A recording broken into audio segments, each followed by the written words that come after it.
لگا رہا، دنیا کو حاصل کرنے کے لیے تگ و دو کرتا رہا، کل قیامت والے دن وہ پچھتائے گا، اسے شرمندگی اٹھانی پڑے گی۔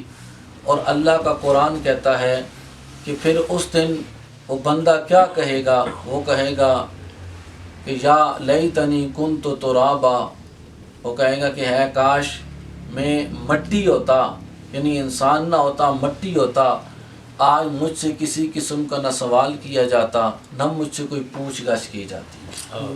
اب اس دن تو انسان یہی کہے گا، پھر کہے گا یا لیتنی قدمت لحیاتی، وہ کہے گا کہ کاش میں اپنی زندگی کے اندر آگے کچھ بھیج دیتا، یعنی نیک اعمال کر لیتا، اور آج مجھے شرمندگی نہ اٹھانی پڑتی۔ یہ انسان کل پچھتائے گا، یہ کل سوچے گا اس بات پہ، اسے تب یہ چیز جو ہے وہ یہ بات تب کہے گا کہ جب اپنی آنکھوں کے سامنے ذلت و رسوائی دیکھے گا اور اللہ کے عذاب کو دیکھے گا۔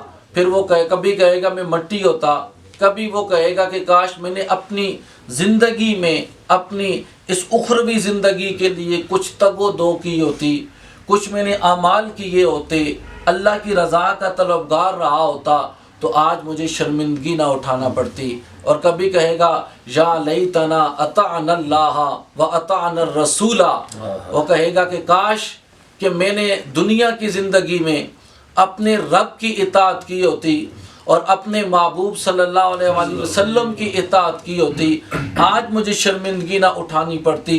تو میرے نبی کے غلاموں، پتہ یہ چلا قرآن کریم فرقان حمید کے اندر ہمیں اس بات کی ہماری جو ہے وہ رہنمائی کی جا رہی ہے کہ تم اللہ اور اس کے رسول کی اطاعت کرنے والے بن جاؤ، تمہیں کسی میدان کے اندر شرمندگی نہیں اٹھانی پڑے گی، کہیں تمہیں سر جھکا کر، نظریں جھکا کر جو ہے وہ نہیں رہنا پڑے گا۔ دنیا میں بھی تم رہو گے تو سر اٹھا کے رہو گے، اور کل میدان محشر میں بھی تم رہو گے تو سر اٹھا کے رہو گے۔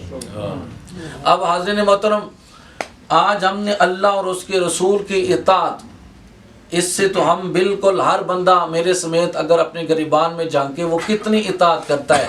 آج ہم نے صرف اپنی مرضی، جو ہمیں اچھا لگتا ہے، ہم کہتے ہیں بس یہی دین ہے۔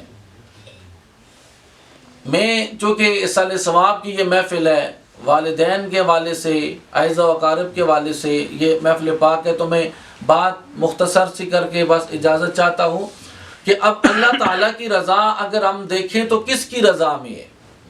رسول پاک صلی اللہ علیہ وسلم کی رضا کس کی رضا کے اندر ہے؟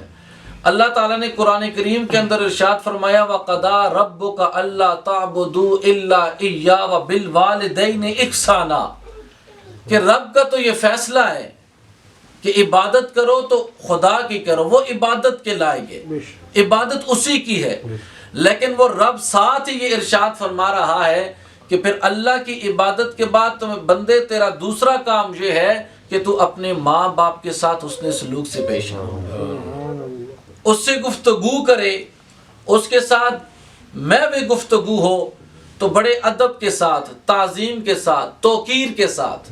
بلکہ قرآن تو یہ ہمیں بتا رہا ہے کہ وَقُلْ لَهُمَا قَوْلًا كَرِيمًا، کہ جب تو ماں سے بات کرے یا باپ سے بات کرے، قَوْلًا كَرِيمًا، بہت ہی زیادہ نرمی کے ساتھ، بڑی عاجزی کے ساتھ۔ ان کا کوئی مقام اور مرتبہ ہے، اگر ان کا کوئی ذاتی فعل ہے وہ خدا جانے اور وہ بندہ جانے، وہ اس کا بندہ ہے، لیکن میری ماں میرے لیے قابل احترام ہے، قابل عزت ہے، میرا باپ میرے لیے ہے، آپ کی ماں باپ آپ کے لیے ہیں، کیونکہ رب کائنات نے اپنی رضا ان کی رضا کے اندر رکھی ہے۔ اگر میں نے اپنے ماں باپ کو راضی کر لیا تو میرا رب مجھ سے راضی ہو گیا۔ ایک بندہ اگر ماں باپ کو پس پشت ڈال کر وہ کہے کہ میں جناب باقی لوگوں کی خدمت کر کے جنت حاصل کر سکوں گا، یہ بات پوچھنی ہے تو حضرت علقمہ سے پوچھو، جو صحابی رسول ہیں، جو صحابی رسول ہیں۔ یہ امت کے لیے درس ہے کہ کوئی صحابیت سے بڑا درجہ کیا ہو سکتا ہے، اس سے بڑا مقام کیا ہو سکتا ہے، اس سے بڑی جو ہے وہ انسان کو اور رفعت اور بلندی کیا مل سکتی ہے کہ کملی والے آقا صلی اللہ تعالی علیہ وآلہ وسلم کا دیدار بندے نے کیا، اور رضی اللہ عنہم ورضوا عنہ کا جس نے جو ہے وہ مجدہ سنا ہوا ہو، لیکن تعلیم امت کے لیے ہے کہ میرے امتیوں اپنی ماں اور اپنے باپ کا بڑا خیال رکھنا ہے، حیا رکھنا ہے۔ ایسا نہ ہو کہ تم دیگر اعمال کے اوپر گھمنڈ کرتے پھرو اور ماں باپ کی جو ہے وہ بات کو ترجیح نہ دو یا ان کی بے ادبی اور گستاخی کرو۔ اگر تم ایسا کرو گے تو تیری جان بھی نکلے گی تو بڑی سختی سے نکلے گی۔ وَجَاءَتْ سَكْرَةُ الْمَوْتِ بِالْحَقِّ، اللہ کا قرآن یہ کہتا ہے، اللہ ارشاد فرماتا ہے کہ موت کی سختی برحق ہے، لیکن اس موت کی سختی سے اگر بچنا چاہتے ہو تو پھر کملی والے کی اطاعت کرو، رسول پاک صلی اللہ علیہ وآلہ وسلم کی اطاعت کرو۔ میرے کریم آقا صلی اللہ تعالی علیہ وآلہ وسلم نے ارشاد فرمایا کہ جنت ماں کے قدموں کے نیچے ہے، ماں کو اللہ تعالیٰ نے اتنا مقام عطا فرمایا ہے۔ تو حضرت علقمہ کی روح نکلی تب جب ماں اس سے راضی ہوئی۔ میں مختصر کر رہا ہوں، ماں اس سے راضی ہوئی۔ اب ماں راضی ہوئی تو کملی والے بھی راضی ہو گئے، اور جب کملی والے بھی راضی ہو گئے تو پھر رب کی رضا بھی حاصل ہو گئی۔ پھر جان ایسے نکلی کہ جیسے مکھن سے بال نکلتا ہے، بال کو نکالا جاتا ہے۔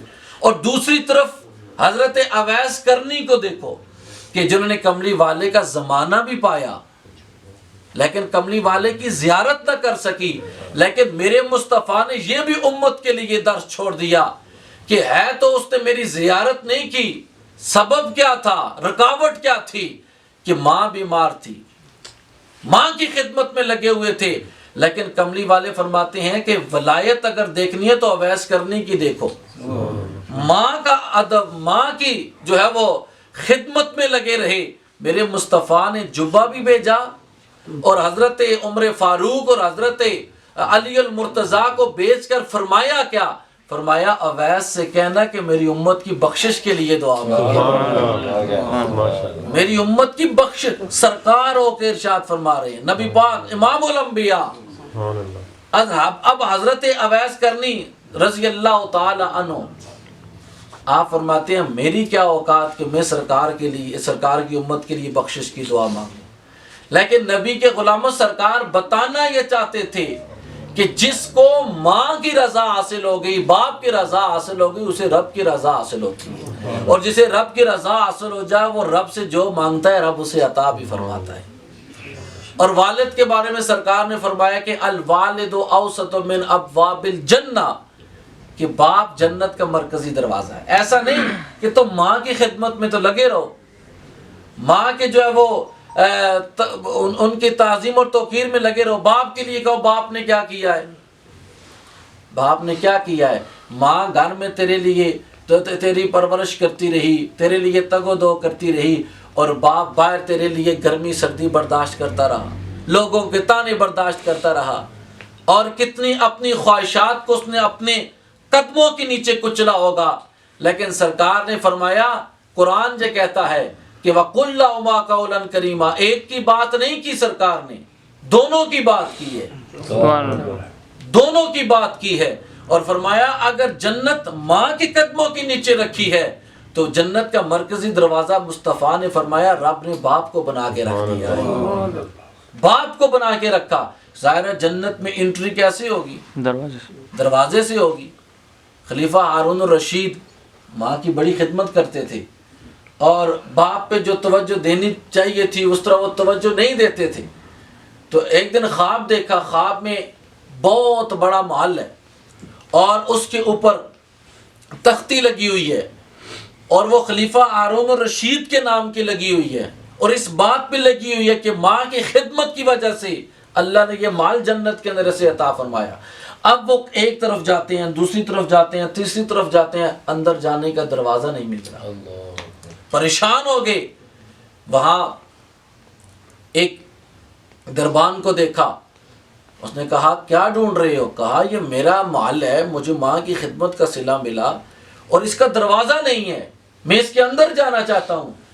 تو اس دربان نے آگے سے جواب دیا، اے خلیفہ ہارون الرشید، کیا تو اپنے باپ کی بھی خدمت کرتا ہے؟ تو باپ کا بھی خیال رکھتا ہے؟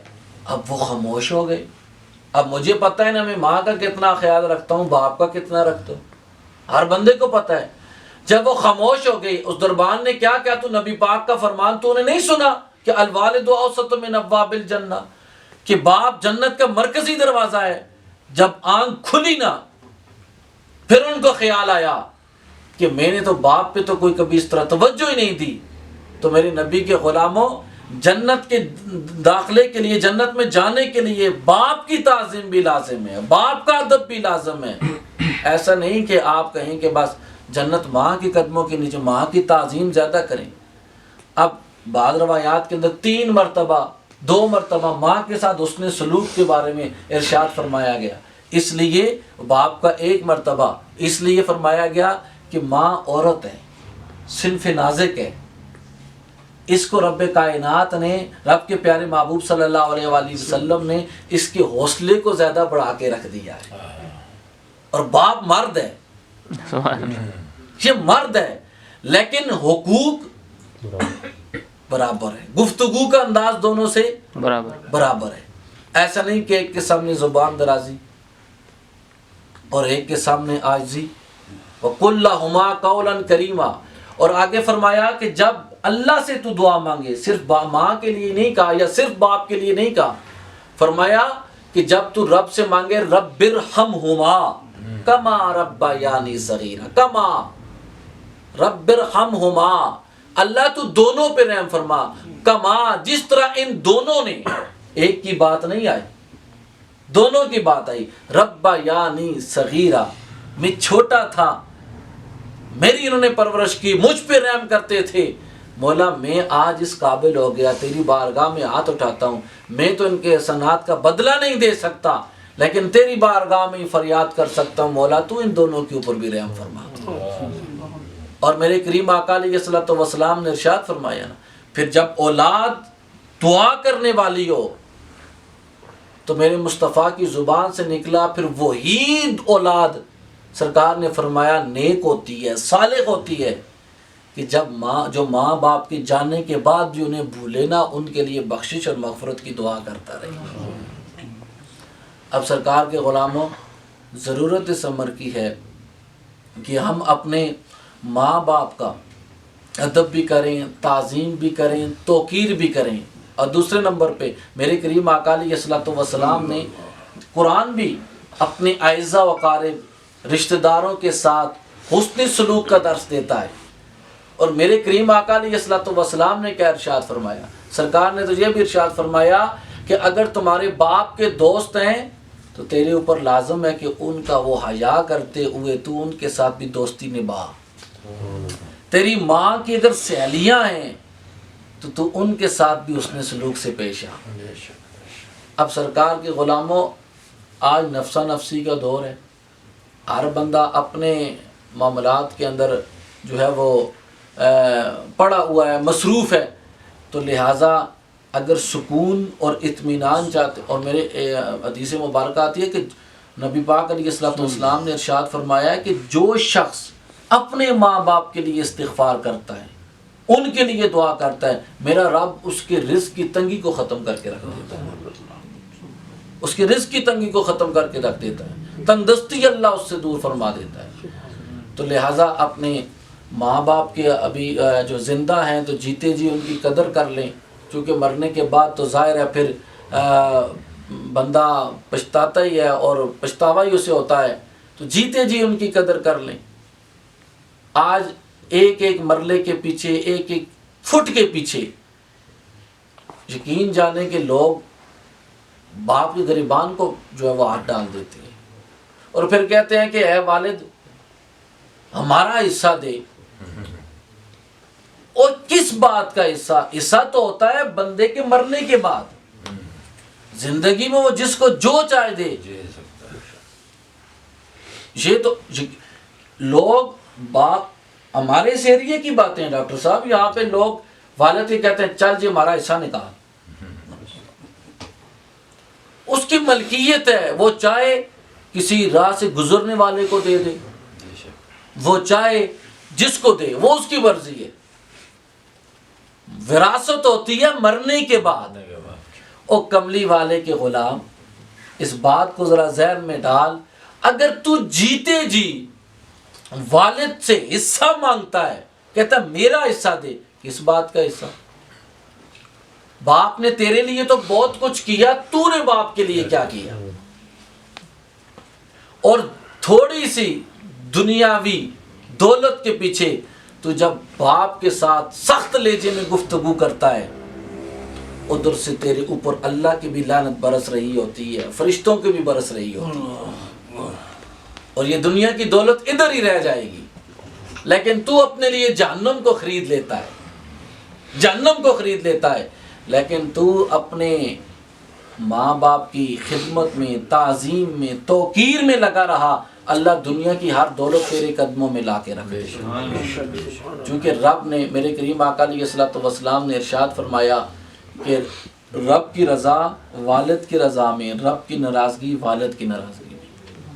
تو لہٰذا سرکار کے غلاموں، میں یہی اس محفل میں آپ کو پیغام دینا چاہتا ہوں، یہی کہنا چاہتا ہوں کہ اپنے والدین کی جیتے جی قدر کر لیں، اپنے اعزا و اقارب کے ساتھ حسن سلوک سے پیش آئیں، چونکہ یہ سب کچھ ادھر ہی رہ جاتا ہے۔ انسان اگر اپنے ساتھ لے کر جاتا ہے تو اچھی یادیں لے کے جاتا ہے، اور پیچھے جو چھوڑ کے جاتا ہے اچھی یادیں چھوڑ کے جاتا ہے، نیک عمل ساتھ جو ہے وہ لے کے جاتا ہے، تو قبر کے اندر یہی چیز کام آئے گی۔ اللہ تعالیٰ کی حضور دعا ہے کہ رب کائنات ہم سب کو اپنے ماں باپ کا ادب و احترام کرنے کی توفیق عطا فرمائے، اور اللہ تعالیٰ دین دنیا کی سب کو بھلائی عطا فرمائے۔ آمین۔